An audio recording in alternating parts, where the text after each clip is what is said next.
I'm going to do the one thing that I'm not supposed to do. And that is, I'm going to remove all the drama from what I'm about to say by giving you the key at the very beginning. And the key to understanding everything that's going to unfold until I stop talking is understanding what the word kadosh means. Now, generally, if you look in your Siddur, or if you look in the Chumash, in the printed version of the Torah, the word kadosh is generally translated as? Holy. Say that again for the people who are listening. Holy. Right. I'm not so sure that's the translation of the world. And in fairness, this is not just my opinion alone. One idea surrounding the word holy, because the truth is, if someone was to ask you, and this is a good way of understanding if the translation or definition or explanation is sufficient. People who've had children are familiar with this, by the way. They ask you something, your children, you explain it, and then they say, why? Or what does that mean? So I said the word kadosh, you said the word holy, and then I'm going to say, what does that mean? And that's when the problem starts. One interesting interpretation of the word holy that was advanced by a great theologian, Ephraim Auerbach, I apologize, was that the word holy is better understood in Hebrew as acher, which means in English, something other, different. Maybe even a better translation is something outside. If you didn't pay attention to what happened this morning, I'm going to point it out to you. Because as radical changes of direction and mind occur, this one that began last week and continues this week is like a sonic boom in regards to the story of the biblical narrative. The book of Exodus is filled with the story of God intervening, shaping, creating, stopping, building, destroying, guiding at nearly every moment. There is nothing that happens nearly over the entire book of Shemot, the entire book of Exodus, that in some way, shape, or form is not the direct result of a directive that God brings forth. God in the book of Exodus is seemingly everywhere. And now in the book of Leviticus, God is seemingly nowhere.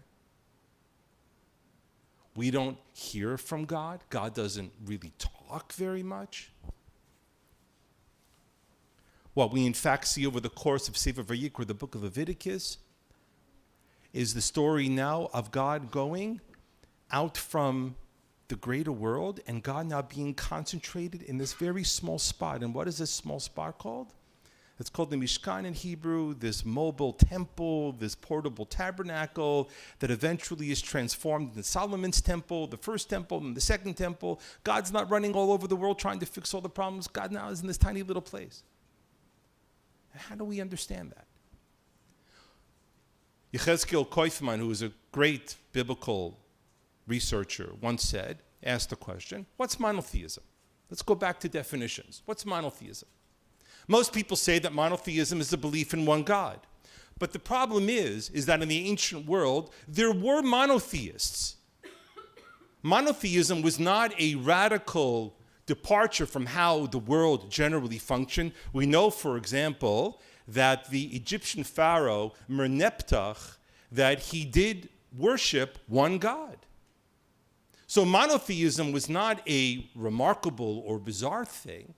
The monotheism that the Torah, that Judaism brought to the world is remarkable and is different, because what does the monotheism in Judaism try to do?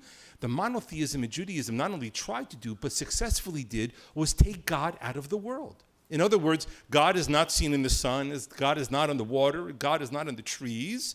We don't pray to the sky. We don't pray to the oceans. God is taken, according to this biblical scholar, Koifman, is taken out of nature. And by the book of Leviticus, we see this perfectly done. God is removed. Then what happens further on in the rabbinic tradition, Not only now is God taken out of nature, but in the rabbinic tradition, God is removed as the lawmaker. God no longer tells us what to do. Who tells us what to do? The rabbis. Don't forget that. In fact, yes, that too. In fact, there's a famous story, which I suspect you know, where there's a rabbinic debate going on regarding how to solve a particular law regarding purity laws, which we read this morning. The rabbis are arguing with each other furiously, each one calling this and that, and finally a heavenly voice comes from heaven and gives the answer. And one of the most outstanding rabbinic scholars of his generation says, we don't listen to God's voice here, because God doesn't live here. Or said in the Talmudic language, Ein mashkichin b'bat kol. We don't rule this world according to God's voice. So in the Talmudic story, if the Bible removes God from nature, then in the Talmud, the rabbis remove God from making laws. We don't sit around waiting for God to give us answers. We write the answers, which is one of the reasons why there are so many different streams in Judaism, so many different explanations for things. It's all the byproduct of how we have understood it. And then finally, to cap this entire journey off, we come to Moses Maimonides, the great rabbinic philosopher who lived in the 11th century. And what does Maimonides go further in saying? If God was taken out of nature, according to the Torah, and then God was taken out of lawmaking, according to the Talmud, what does Maimonides do? Maimonides takes God out of everything. There's nothing left. So much so that Maimonides goes on to say, you can't even call God good, because good is something in this world. And it doesn't apply to something that doesn't belong to this world. Once again, remembering what the word kadosh means. Outside, distant, far away, removed. In life, every time there is an action, there is a reaction. And there was a reaction to this. The reaction to this was, first I'm going to tell you a story. When I was a child, and I was learning the tefillot, the prayers, and Hebrew, we were told, and this is a habit that you have too, by the way, we were told we're not allowed to pronounce God's name. And in fact, when you look in your Siddur, God's name is never pronounced the way that it's written, correct? God's name is written as, usually, Yud, a Hey, and a Vav, and a Hey, but we never pronounce it the way it is read. We pronounce it as Adonai. And when we talk casually about God, we don't even refer to God as God. We refer to it as Hashem. Maimonides was right.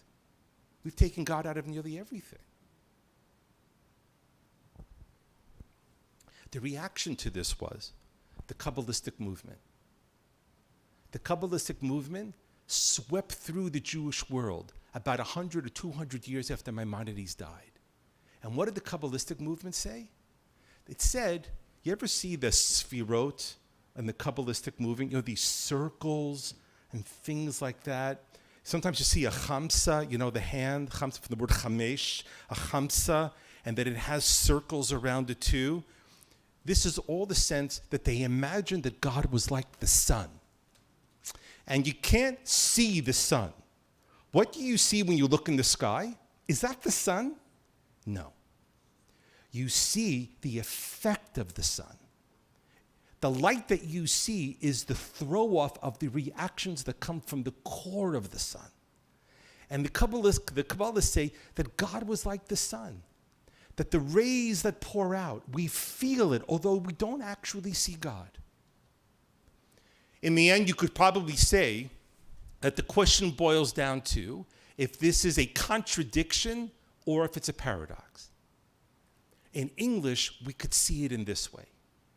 The question being, is God transcendent or is God immanent? When you walk into different houses of worship, let's say synagogues, shuls, for example, the ones that have 40-foot ceilings, massive, massive sanctuaries, what are they saying about God? Is God immanent, close to me, or is God transcendent? Transcendent. God is far and massive and everywhere. And then you walk into a small synagogue, a shtibel, where everything is nice, tight, and close. And what does it say? Is it saying that God is transcendent or is God immanent? It's close. It seems to me that the tension between these two values of immanence and transcendence is very much part of the answer of what we're trying to understand about God. They're not contradictory, they're paradoxical. They both distill an idea that we need to live with. In the Torah portion this morning, it says that you're supposed to light a fire on the mizbeach, on the altar, meboker, from eish tamid. It should be an eternal burning light. And the Ibn Ezra, the Spanish scholar, turns and says, what does it mean eternal all the time? Does it have to be lit in 24 hours a day? And the Ibn Ezra says, no. It just has to be relit every morning. And in my mind, I see this as the answer to the question of what God is and where God is. And that is the answer in part is sometimes you need to feel like God is far away, because who wants God breathing down your back all the time? And sometimes you feel lonely and scared and you want God really close. And the nice thing about it is that both of these ideas are held deeply and honestly within the context of Judaism. God can't be far away all the time, because then none of this makes any sense. And if God is too close all the time, then being human doesn't make any sense either. Then we're just robots. The challenge in all of our lives, day in and day out, is to find space for those emotions throughout the entire day to balance them. I'm going to conclude with this idea, and I know that it's something that you're extremely familiar with it. It comes from the 59th chapter from the book of Isaiah. We say it in our prayers all the time. Isaiah, in answering, imagining what the angels say about God, and while we answer back, Isaiah writes the following. What is God? Kadosh, Kadosh, Kadosh. God is far away, far away, far away. Melo chola aretz kevodo. But his glory fills the entire world. Far away and close, transcendent and immanent. Shabbat shalom.